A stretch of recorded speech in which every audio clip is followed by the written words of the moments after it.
Hello friends, मैं अनिल कुमार अपने YouTube channel perfect online कैसे पर आपका स्वागत करता हूं। देखिए, आज हम लेकर आए हैं एक्सरसाइज 4.3 और उसमें हम आपको बताएंगे पूर्ण वर्ग विधि से हल करने के लिए द्विघात समीकरण को। और देखिएगा, पूर्ण वर्ग विधि से हल करेंगे। अब ये एक पहले हम क्या करेंगे, अब चेक करेंगे कि देखेंगे कौन सा मूलों का अस्तित्व है। अगर मूल का अस्तित्व होगा तभी हम क्या करेंगे जी, हल करेंगे। अगर नहीं होगा तो फिर नहीं हल करेंगे। हल कब करेंगे, जब इसका अस्तित्व पता करेंगे। अस्तित्व हम पता करेंगे कैसे, तो उसके लिए हम करेंगे यहाँ पर हल। और हल करने के लिए पहले सवाल को हम लिखेंगे 2x² - 7x + 3 बराबर 0। अब देखिएगा, 0 करेंगे ना तो हम सबसे पहले d के मान निकालेंगे। क्या चीज़ का? d का। अब d का मान निकालने के लिए हम a उसमें निकालेंगे। तो देखिए a का मान मेरा क्या होता है, तो जो x² के गुणांक होता है ना, वही मेरा क्या होगा, a के मान। तो x² के गुणांक क्या है, 2। b के मान मेरा क्या होता है, तो x के गुणांक तो -7 होगा और c मतलब अचर पद 3 होगा। अब d निकालने के लिए हम क्या करेंगे कि d का फार्मूला होता है मेरा b² - का चीज 4ac। यहाँ लिख देंगे कि d बराबर होगा b² - 4ac। अब सबके मान यहाँ पर रखेंगे, b के मान रखेंगे तो -7 आएगा। -7 के क्या कर देंगे हम, होल स्क्वायर। -4 a की जगह पर क्या लिखेंगे, 2 और c की जगह पर 3। अब इसको करेंगे, देखिए -7 को जब हम होल स्क्वायर करेंगे तो कितना हो जाएगा मेरा, 49 होगा। 49 माइनस के भी स्क्वायर करेंगे तो प्लस में हो जाएगा। ठीक है, फिर माइनस, अभी 4 दूना के 8 और 8 3 के 24। अब बताइएगा, 49 में से हम 24 घटाएंगे तो कितना बचेगा, 25 बचेगा। अब d के मान मेरा कितना हो जाएगा, 25। अब बताइएगा कि जो 25 है वो d से बड़ा है कि छोटा है, बड़ा है कि छोटा है, d से सॉरी 0 से 25 बड़ा है कि छोटा है, बड़ा है। तो आपको हम बताए हैं कि जब भी d के मान अस्तित्व में तब होगा, दो इसका कंडीशन है। एक होगा कि d greater than equal to 0, यानी कि d के मान अगर 0 से बड़ा आएगा तब मूल का अस्तित्व होगा, और d बराबर 0 आएगा तभी क्या होगा, मूल का अस्तित्व होगा। लेकिन अगर d के मान लेस देन 0 आ गया, छोटा आ गया 0 से, तो कह दें कि इसका मूल का अस्तित्व नहीं है और उसको हम पूर्ण वर्ग विधि से हल नहीं कर सकते हैं। कहने से पहले ही हमको बोला है कि जिस मूल का अस्तित्व है उन्हें कहीं हल करना है पूर्ण वर्ग विधि से। अब देखिएगा, d बराबर आ गया 25। इसका मतलब क्या चीज़ कि जो d के मान है वो ग्रेटर देन का हो गया 0। जब ग्रेटर देन 0 हो गया तो यहाँ लिख देंगे हम पहले कि मूल का अस्तित्व है। ठीक है, जब मूल का अस्तित्व है तब इसको हम क्या करेंगे, पूर्ण वर्ग विधि से हल करेंगे। अब लिखेंगे यहाँ से हम कि पूर्ण वर्ग विधि से हल करने पर, पूर्ण वर्ग विधि से हल करने पर। अब देखिए सवाल को फिर से हम लिखते हैं यहाँ पर, तो 2x² - 7x + 3 बराबर 0। अब देखिएगा, अब इसको हम हल करेंगे कैसे पूर्ण वर्ग विधि से, ये आप देखिएगा सवाल को। देखिए सबसे पहले हम क्या करेंगे, देखिए बहुत लोग आपको बताएंगे कि x² के जो है गुणांक है ना, इसे सब में भागा कीजिए। ठीक है, सब में भागा कीजिए। हम आपको बता रहे हैं क्या करिएगा, पहले x² के पास जितना है ना, जितना उसको हम कॉमन कर लेंगे। यहाँ हर हाल में केवल हमको x² ही दिखना चाहिए।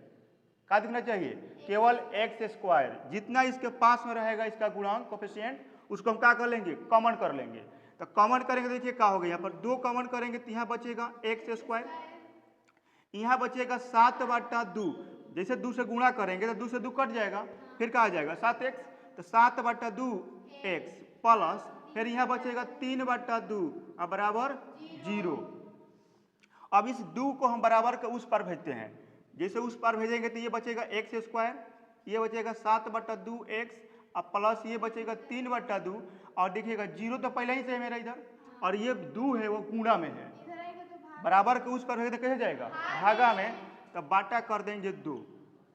ठीक है, जब बाटा 2 करेंगे तो 0 में 2 से भागा करेंगे तो क्या हो जाएगा, 0 हो जाएगा। तो एक लाइन और यहाँ लिख देते हैं कि x² - 7/2x + 3/2 बराबर 0। ठीक है, अब x² - 7/2x + 3/2 बराबर 0 हो गया। अब देखिए हम क्या करेंगे, इसको हम x वाला को एक तरफ अब बिना एक्स वाला को एक तरफ। अब इसको हम क्या करते हैं कि मिटा देते हैं, ठीक है। और यहाँ से आपको लिखेंगे फिर ऊपर से, क्योंकि वो दिखाई नहीं दे रहा है इस पर। अब इसको हम मिटा रहे हैं, कोई दिक्कत है यहाँ तक? मिटा रहे हैं, देखिएगा। अब इसके बाद लिखेंगे अब यहाँ से, ये मेरा सवाल है x square minus 7/2 x plus 3/2 बराबर 0। अब देखिएगा क्या करेंगे हम, x वाला को एक तरफ और बिना x वाला को एक तरफ कर देंगे, यानी कि ये 3/2 है उसको हम बराबर के उस पर भेज देंगे। तो क्या हो जाएगा मेरा एक्स स्क्वायर माइनस 7/2 एक्स बराबर हो जाएगा माइनस 3/2। अब देखिएगा सवाल जब हम पूर्ण विधि से बनाते हैं ना, तो हमारा सवाल यहीं पर फंस जाएगा आकर। मेन सवाल यहीं पर है कि हमको क्या करना है आगे। देखिएगा, आपको देखिएगा कि बोलेंगे यहाँ पर कि एक्स स्क्वायर माइनस 7/2 एक्स का इसको पूर्ण वर्ग विधि बनाइए, पूर्ण वर्ग कीजिए। आखिर हम पूर्ण वर्ग करेंगे कैसे, यही आपको समझना है यहाँ पर कि हम आखिर पूर्ण वर्ग विधि से करेंगे कैसे। देखिए हम क्या करते हैं, यहाँ पर हम लिखेंगे कि 1/2 एक्स का गुणांक, क्या चीज, एक्स का गुणांक, इसको हम करेंगे होल स्क्वायर, ठीक है। होल स्क्वायर करके दोनों तरफ जोड़ देंगे। क्या कर देंगे, दोनों तरफ जोड़ने पर, दोनों तरफ जोड़ने पर। अब देखिएगा, अब 1/2 एक्स का गुणांक इसमें क्या है, देखिए एक्स पास क्या है 7/2, इसका आधा करेंगे तो 1/2, इसका गुणांक तो 7/2 और 7/2 के होल स्क्वायर करेंगे हम।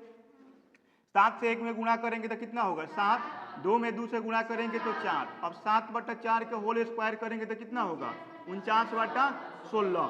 अब क्या करेंगे हम 49/16 दोनों साइड जोड़ देंगे। क्या करेंगे, जोड़ देंगे। अब देखिएगा यहाँ पर x हो जाएगा एक्स स्क्वायर माइनस 7/2 एक्स अब प्लस हो जाएगा 49/16, इधरों भी जोड़ेंगे 49/16, 49/16। अब देखिएगा क्या करेंगे, अब इसको हम तोड़ लेंगे x माइनस ए माइनस बी के होल स्क्वायर पर, ये टूट जाएगा मेरा। देखिए कैसे इसको तोड़ रहे हैं, ये x है ना, तो हम x के मान रहे हैं कि यह x के होल स्क्वायर होगा। पहले इसको फिर तोड़ते हैं b के, तो ये 7 कितना हो जाएगा 4, 7/4 के होल स्क्वायर करेंगे तो फिर क्या हो जाएगा 49/16। और फार्मूला में होता है कि a स्क्वायर माइनस 2ab, तो माइनस है तो माइनस लगा लेंगे, 2 है, a की जगह पर क्या लिखे हैं x, यहाँ x कर देंगे, और b की जगह पर क्या है 7/2, तो 7 क्या कर देंगे 7/4, 7/4 यहाँ लिख देंगे। अब देखिएगा इसे 2 से कटा लेंगे तो फिर क्या हो जाएगा 7/2, ये x हो जाएगा। फिर इससे में आ गया कि नहीं, इधर लिख देंगे, इसको सॉल्व कर देंगे हम। एलसीएम इसका क्या हो जाएगा 2 और 16 का एलसीएम हो जाएगा 16, ये 8 से कटेगा आपका, 8 3 के 24 हो जाएगा, प्लस ये क्या हो जाएगा 49 हो जाएगा। अब ये मेरा सवाल जो हो गया ना, ये हो गया x माइनस 7/4 के होल स्क्वायर। अब इसका वर्ग बन गया। अब देखिए x माइनस 7/4 का होल स्क्वायर, और ये देखिए बचेगा माइनस 24 में से जब 49 घटाएंगे तो बचेगा 25/16, ठीक है। 25 जब 16 बचेगा तो ये माइनस करेंगे। अब देखिएगा ये जो मेरा स्क्वायर है ये कहाँ चल जाएगा, और उस पार रूट में, तो x माइनस 7/4, x माइनस 7/4 बराबर ये रूट में चल जाएगा 25/16। अब क्या करेंगे, जब 25/16 के वर्गमूल होगा तो ये वर्गमूल जब निकालेंगे तो क्या होगा प्लस माइनस 5/4, यानी कि प्लस माइनस, एक बार हम प्लस को लेंगे एक बार माइनस को, तब इसको सॉल्व करेंगे। देखिएगा अब x माइनस 7/4 प्लस वाला को पहले हम लेते हैं तो 5/4 होगा, x इधर माइनस में है 7/4 बराबर उधर भी देखिए चल जाएगा प्लस में, x बराबर हो जाएगा 5/4 और प्लस 7/4।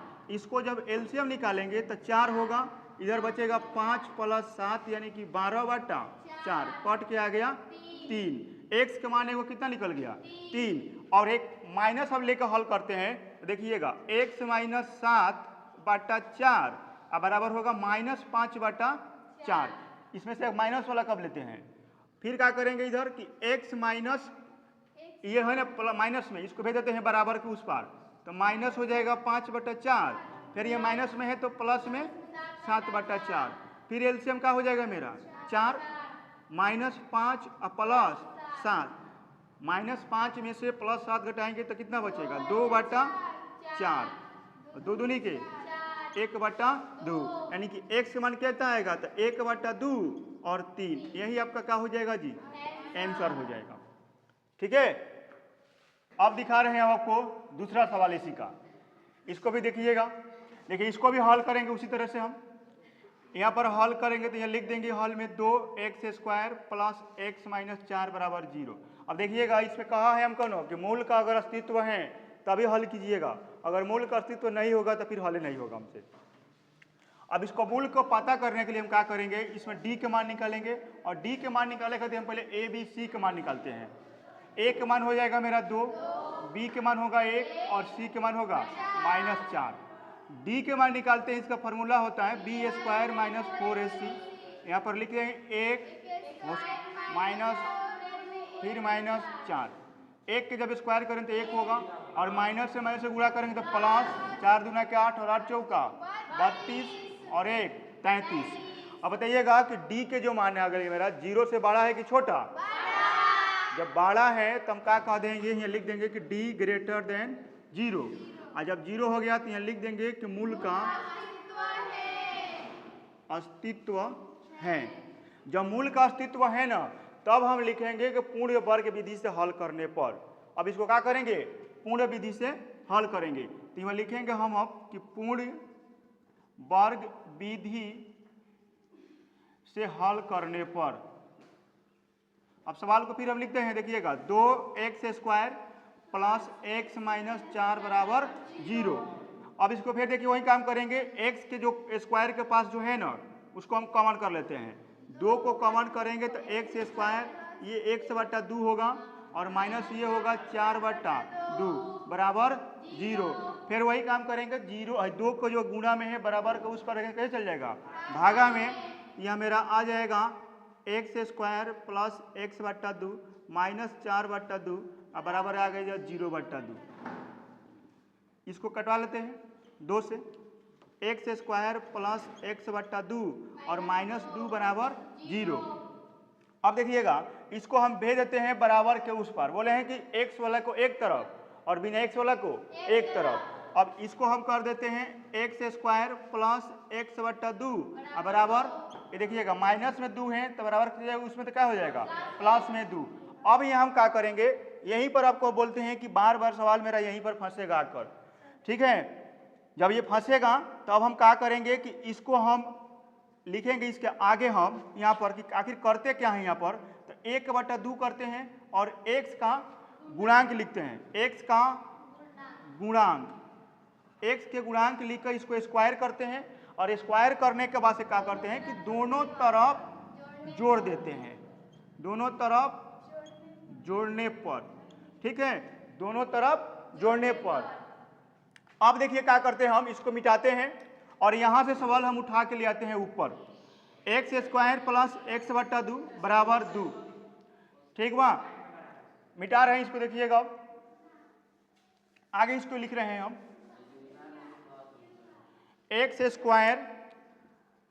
x² होगा प्लस x/2 बराबर में आ जाएगा मेरा 2। अब वहीं देखिएगा ये 1/2 इसका हो गया, इसका गुणांक और हम क्या करेंगे, देखिएगा x के गुणांक होगा, इसको हम आधा करेंगे और आधा करके इसका वर्ग करेंगे और वर्ग करके दोनों साइड जोड़ देंगे तो क्या हो जाएगा? ये हो जाएगा 1/16। अब 1/16 को हम दोनों साइड जोड़ेंगे। ठीक है, जब दोनों साइड जोड़ेंगे देखिए क्या कर रहे हैं यहाँ पर कि x² प्लस x/2 और प्लस 1/16 और फिर इधरों जोड़ देंगे 2 प्लस 1/16। अब देखिएगा इसको हम तोड़ के बना देंगे a प्लस b के होल स्क्वायर। अब कैसे तोड़ेंगे, देखिएगा x के तोड़ेंगे तो यहाँ मेरा x के होल स्क्वायर, यहाँ पर पहले b को तोड़ देते हैं तो 1/4 को होल स्क्वायर। अब देखिए a हो गया, ये b हो गया, इसमें फार्मूला होता है a² plus 2ab plus b²। तो 2 a की जगह पर लिख देंगे x और b की जगह पर लिखेंगे 1/4। फिर इधर लिखेंगे हम, इसको हम बटा बटा जोड़ बना लेंगे, इसका एलसीएम क्या हो जाएगा? 16। ये हो जाएगा 16 दूना के 32 प्लस 1 यानी कि 33/16। अब यहाँ देखिएगा x ये हो जाएगा आपका a प्लस बी के होल स्क्वायर, यानी कि a प्लस 1/4 के होल स्क्वायर। ये बचेगा 33/16। जब ये स्क्वायर है तो उधर जाएगा बराबर के उस पर तो क्या हो जाएगा, ये रूट में चल जाएगा तो 1/4 और ये रूट में हो जाएगा 33/16। अब देखिएगा 33/16, अब 33 के वर्गमूल तो नहीं निकाल सकते, लेकिन 16 के वर्गमूल निकाल सकते हैं ना। तो हम यहाँ पर लिख देंगे हम कि प्लस माइनस रूट में 33 अब बाटा में 4, क्योंकि 16 के वर्गमूल क्या होता है 4। अब हम जब x के मान निकालेंगे तो एक बार प्लस में लेंगे और एक बार माइनस में लेंगे। अब देखिएगा यहाँ पर x प्लस 1/4, पहले प्लस वाला को हम लेते हैं तो रूट अंडर 33/4, इधर प्लस में x 1/4 बराबर उधर में कैसे चल जाएगा माइनस में, तो रूट अंडर 33/4, ये माइनस में आ जाएगा 1/4।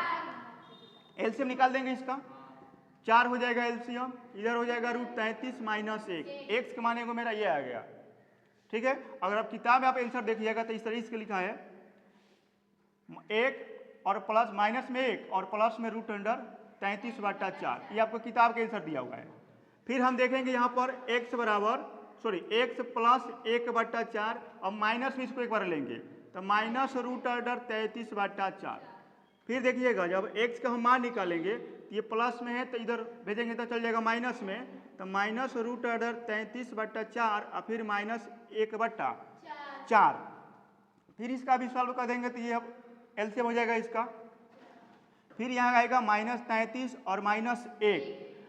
अगर इतना भी आप दीजिएगा तो दिक्कत है, कोई दिक्कत नहीं है, आंसर सही है। लेकिन अगर आप किताब से मिलेगा आंसर तो इसको भी अलग कर दिया है, -1 माइनस रूट 33/4। यही आपका क्या हो जाएगा, x का मान हम लिख देते हैं कि x का मान होगा एक बार -1 प्लस रूट 33/4 और एक होगा -1 माइनस रूट 33/4। यही आपका आंसर हो जाएगा।